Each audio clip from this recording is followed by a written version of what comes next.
How are you lot saying? It's your boy Joe Boy here, and today what I've got for you, it is the 2015 Formula 1 Australian Grand Prix review for you guys. Now I'm sorry if this is a little bit late in advance to this. It's just pretty much because yesterday I had a lot of filming to do in terms of the gaming videos, that kind of stuff, for this week and next week, so apologies on that, but at least I'm giving you one rather than not giving you one at all, so yeah. So, going into practice, I'll talk briefly on it because nothing much really happened, to be honest. I mean, there was no real, good running, that kind of stuff. It was pretty much wet throughout the entire period of P1 and P2, so yeah. But we did get a good, sort of look at how fast these cars were. And first off, Mercedes quickest, of course, Ferrari second. We kind of predicted that, to be honest. One key thing was that Renault wasn't that very quick, to be honest, but mind you, we kind of predicted that as well. Surprise, surprise, Toro Rosso, they were big surprises, up in the top 10 comfortably, so that's good for them. They do have a Ferrari engine, of course, so I guess that's kind of the reason why they've been like that, but mind you, it's a 2015 spec, so yeah, I mean, I think they're gonna have to make the most of what they've got at the moment, because I think this sort of pace isn't gonna last a long time, especially as they're running a 2015 spec rather than a 2016 spec that Haas has run. And speaking of Haas, they've been alright, they've been okay, they've been in the midfield, so yeah, it's been alright for them. And same with McLaren as well, been in the midfield with them lot as well, in the sort of low top 10, high top 20 sort of area, so yeah. And then going into qualifying, the new rule system was applied for this session, for this race actually, so yeah, and it was okay. Q1 was okay. I mean, a lot of the people went out on the track, they did their laps. Hamilton getting held up in Q1 by a Haas of Romain Grosjean, holding Lewis Hamilton up at the start there, impeding him. I was surprised he didn't get a penalty for that, to be honest, because Romain Grosjean had a lot of time to really get out of the way, especially going through the straight before the two right and then left-hander, no, the left and right-hander before the final part of the course, so yeah, so a bit weird, but whatever, they didn't give him a penalty.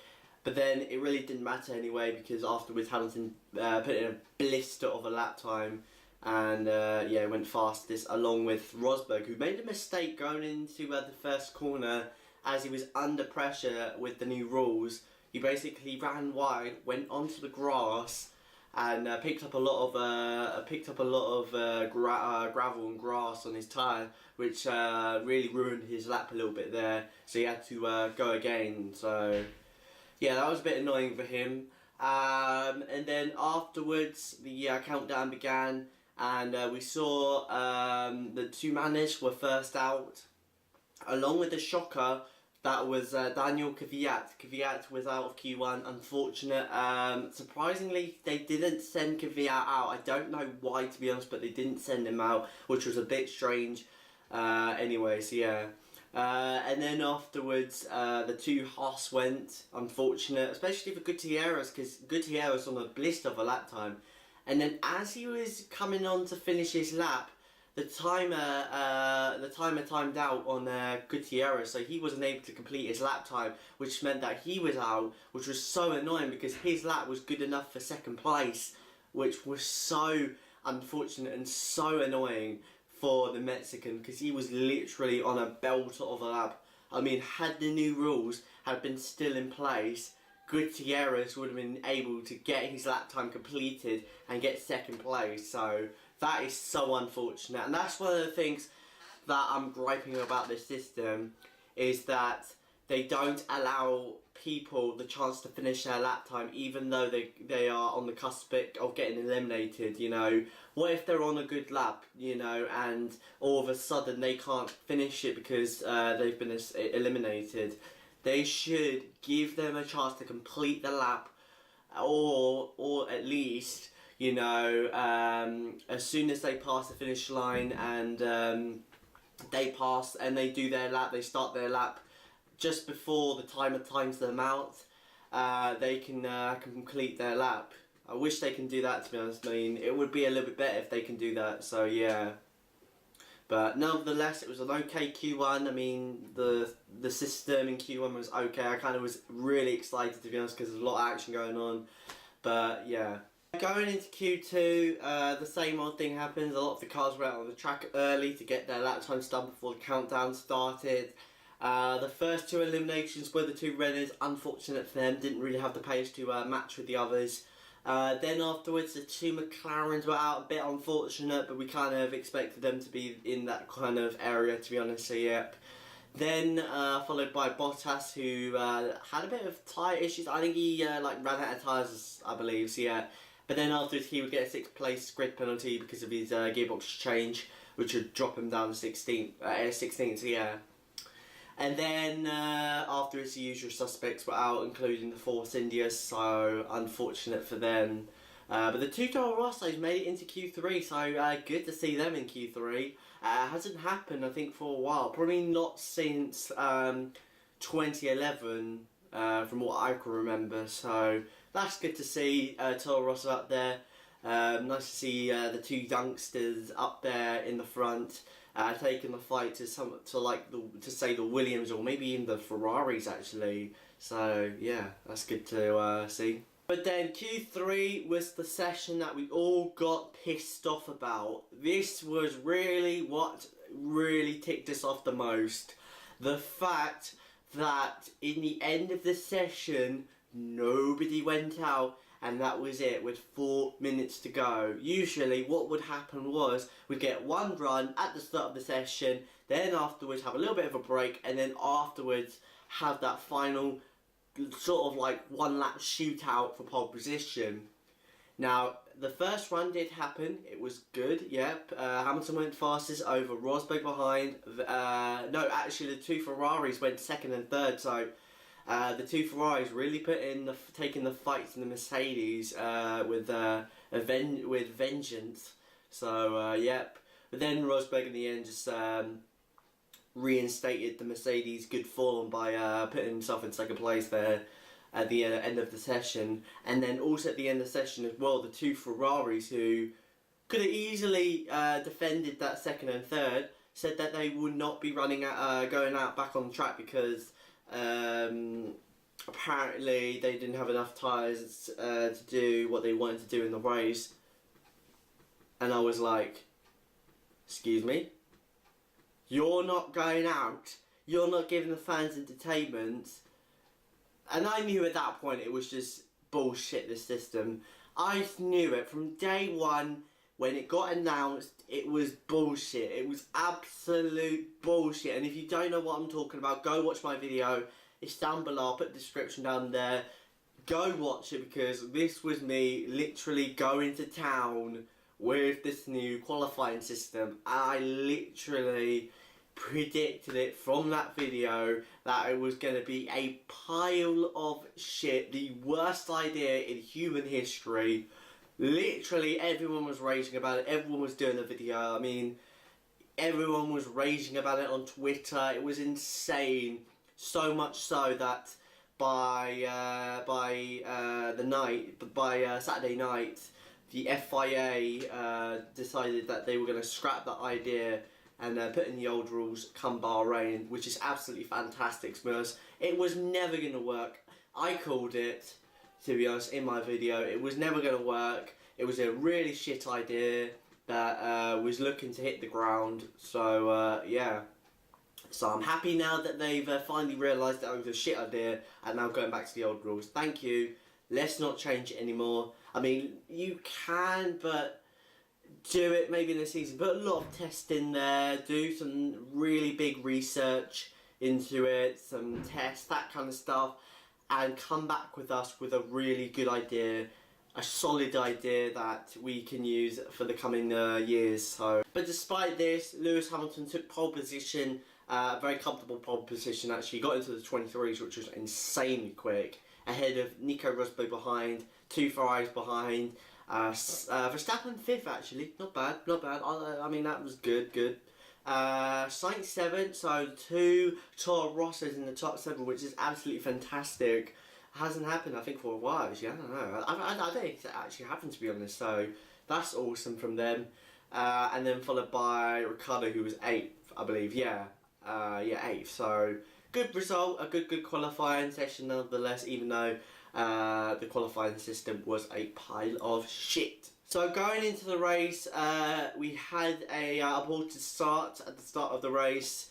It was Daniel Kvyat. Apparently, I don't know what the problem was, to be honest. Apparently, he just stopped on the grid, and then as a result, had to be pushed into the pit lane. And then, as they were doing that, Daniel Kvyat got out of his car as the others were on their on their second formation lap. He got out of the car, surprisingly, to be honest, because I thought he would stay in and try and see if he can get back in the race, but no, he decided to just give up and just walk into the garage and retire from the race. So unfortunate. If it was me, I would just try and see if I can get the car back going or something like that, but yeah, whatever, it's his choice. So yeah, so he was out of the race before the race start even got going. So yeah. And then as the race got underway, Lewis Hamilton made an okay start, but the Ferraris made a biblical start. What a start from the Ferraris. Literally, Vettel just went through the middle of the two Mercedes, as the Mercedes were kind of having a sort of okayish start, I'd say, to be honest. And then going into the first corner, Nico Rosberg getting the high ground over Lewis Hamilton, and Lewis Hamilton actually touching wing to wheel from Hamilton to Rosberg. He actually clipped Rosberg's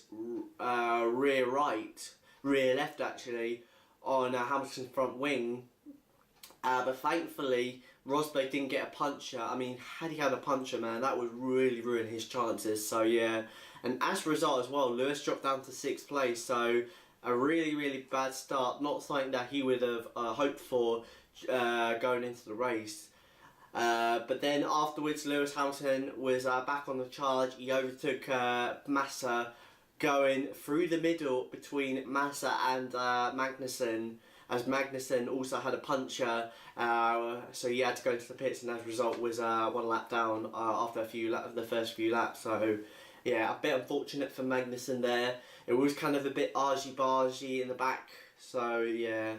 And also, by the way, Gutierrez, I think, dropped to the back, and he really was struggling in the back there, so I don't know what the problem was for him there, so yeah. And then afterwards, Hamilton set his sights on Verstappen as he closed down on him, and afterwards, he really couldn't get by him for some reason. The Toro Rosso Ferrari really putting up a fight against the Works Mercedes there. So much so that Hamilton was even saying, like, Hamilton was even complaining about his tyre issues as well. So Toro Rosso Verstappen really holding Hamilton up and really hurting his tyres as well. So yeah, and as a result, Hamilton was really complaining. He was complaining really hard, but the team told him to stay out and extend the stint. But then as that was happening, Verstappen went into the pits. He changed to the soft tyres after about 12 laps. The first few stopped at about 9, and that was Felipe Nasr. At the front, it was the 2 Ferraris leading from Rosberg behind. The 2 Ferraris in a league of their own. Really, Rosberg was not able to catch up and overtake the 2 Ferraris, as he was struggling from the same issues as Hamilton, which was graining on the tyre. So that meant he couldn't do anything about Raikkonen, and that was the reason why Hamilton couldn't do anything about Verstappen. So the 2 Mercedes getting really hindered in terms of their sort of progress to get to the front. And then afterwards, in lap 17, we had a massive crash, and that was Fernando Alonso. Fernando Alonso actually going into the back of Esteban Gutierrez.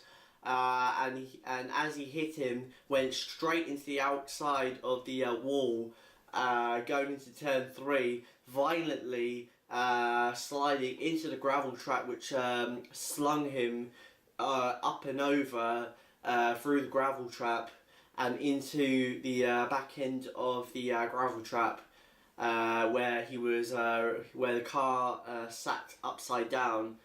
Ready to brake, and it's just caught Alonso nice surprise. He's already lost his front wing and taken a massive impact there, Martin, into the concrete. But thankfully he was able to get out of the car. He was okay, thank God. I mean, that's an applause to the safety of F1, man. I mean, had it happened like decades ago, he would have been a dead man for sure. But I was so glad and happy that he was okay. I mean, it could have been a really life-threatening accident, to be honest, because literally as he got out of the car looked like it looked completely destroyed. Like, it was literally destroyed pretty much. Like, the front was destroyed, the rear was destroyed. It was in a total mess.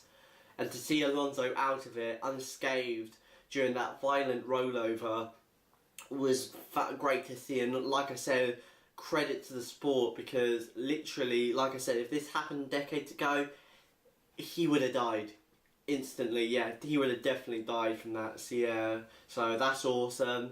Also for Gutierrez, he was able to get out of the car okay, so that was good to know. So yeah, and as a result, a lot of debris was on the track, meaning we had to have a red flag during the session. So yeah, it was only for about half an hour until we got the race back going. So as the race got going again, the two Ferraris led. The Mercedes actually changed their strategy. They went to mediums actually, did a medium run for a bit, and then afterwards, I think about lap 30, 40, they changed again for the mediums.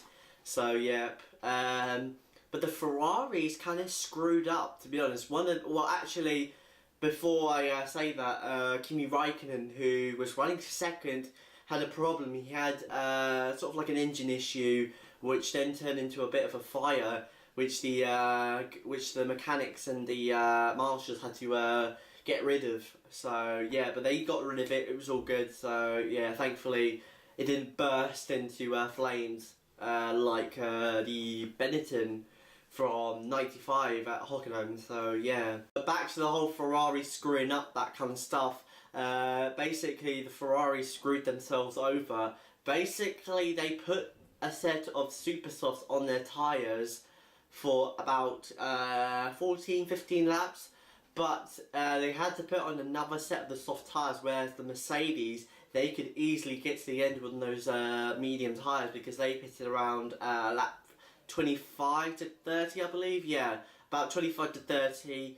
So they were all good for the remainder of the race, which meant that Vettel had to pit for the soft tyres, because the tyres on the super softs were going to be wearing out, which would become a problem for him during the race. So he got into the pits, he put on a set of soft tyres and came up in third place, just ahead of Felipe Massa behind. It was a very, very slow stop as well too. So yeah, so thankfully he got out ahead of Massa, because if he didn't, it would have cost him a bit of time in terms of his pursuit for Hamilton and Rosberg. So yeah, but then afterwards, Hamilton set his sights on Ricciardo after a very, very good charge from 6th place to 3rd. Managed to get by Ricciardo and get up to 2nd place with it. But mind you, Ricciardo was really struggling on his soft tyres and really had to make another pit stop, which he did about lap 40, lap 42, to change onto a set of super softs. He came up behind Massa, but was able to get back by for 4th place, which he would end up finishing, which was a good result for him. And then afterwards, in the last 10 laps, we had a great battle between Lewis Hamilton and Sebastian Vettel, as they both went at it.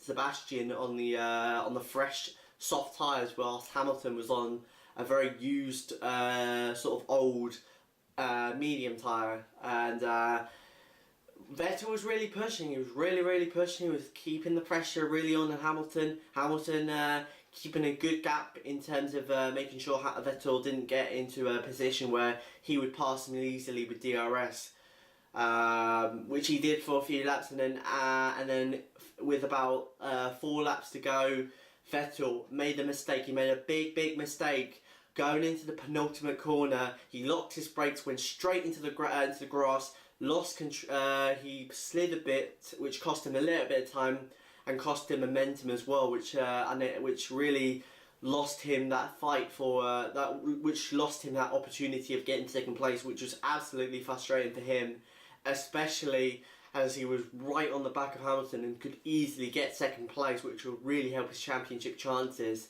A bit unfortunate.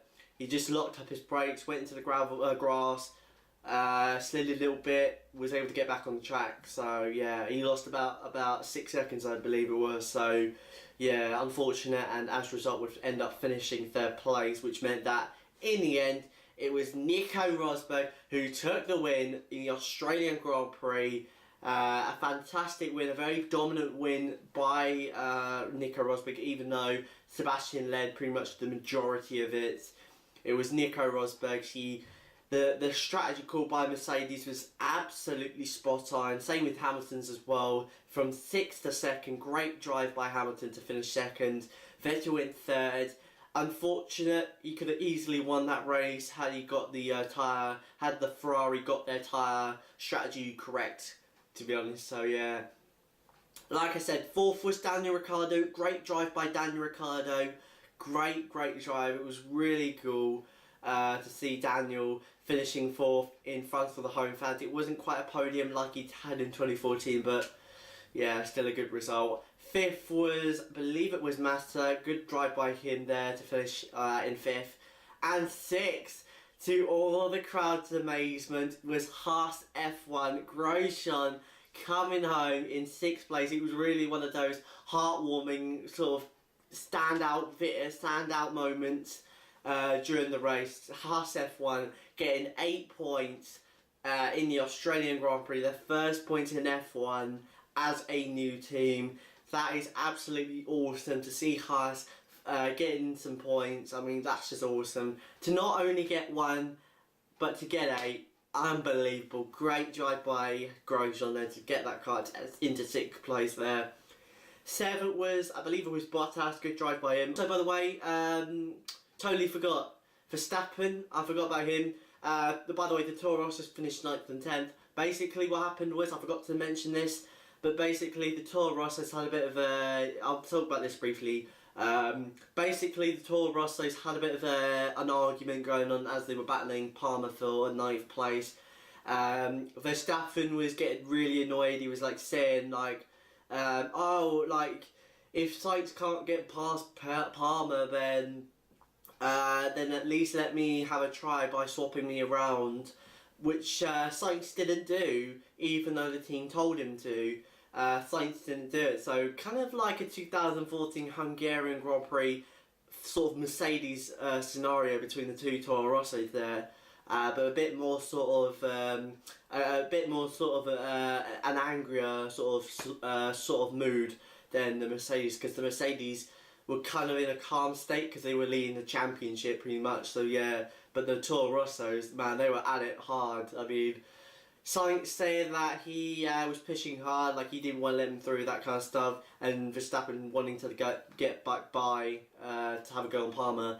And by the way, the two Toro Rossos did get ahead of Palmer in the end, and then afterwards, Verstappen, out of his frustration of not getting past Sainz, spun out. He spun, and yeah, as a result, he would end up finishing 10th.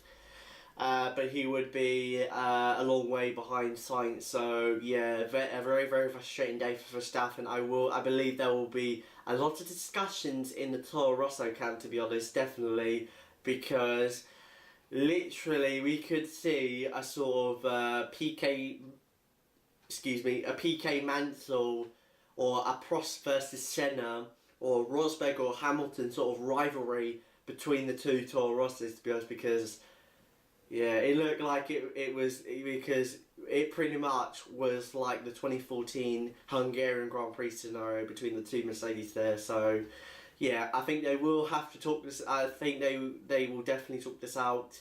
I don't know, man. It's literally, I'm excited, man. As a fan, I'm excited to see, you know, how it's going to go in the next race. Hopefully they don't do what the Mercedes did in Spa, and that was just take each other out. well, I don't think take each other out, but just like cause something that would make one of them have a punch or something like that, you know.